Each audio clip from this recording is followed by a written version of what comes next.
Maqaa Abbaatiif kan Ilmaatti kan Hafuura Qulqulluuttis Waaqayyo tokko.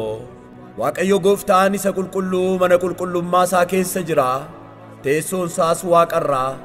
Garaa cabaaf hafuura gaddeebi'aa kan qabanitti dhiyoodha. Warra gaddanii cubbuu isaanii isatti mataniif hin dhaga'a. Kadhata isaaniis hin dhaggeeffata. Kanaafis kottaa amantiidhaan gara teessoo ayyaana isaatti dhiyaanne Waaqayyoo Gooftaa keenya hin kadhannaa.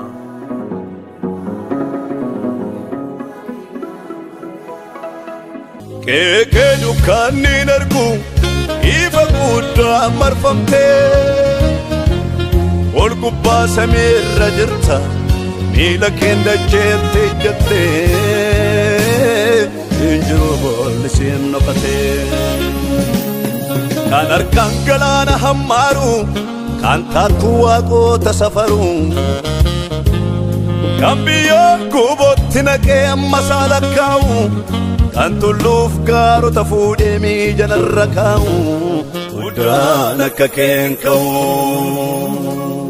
qulqulluu qulqulluu jennee si waaqessina nuti yoo garboonni kee qulqulluu qulqulluu jennee si waaqessina nuti yoo garboonni kee qulqulluu jennee si waaqessina nuti yoo garboonni kee qulqulluu qulqulluu jennee si waaqessina nuti yoo garboonni kee qulqulluu qulqulluu jennee si waaqessina nuti yoo garboonni kee qulqulluu jennee si waaqessina nuti yoo garboonni kee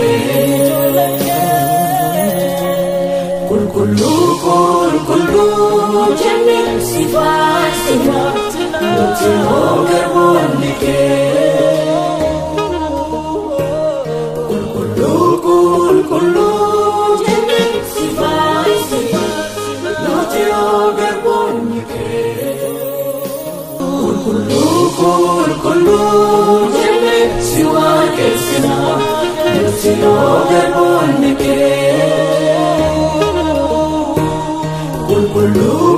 qulqulluu jennee si waaqessina nuti yoo garboonni kee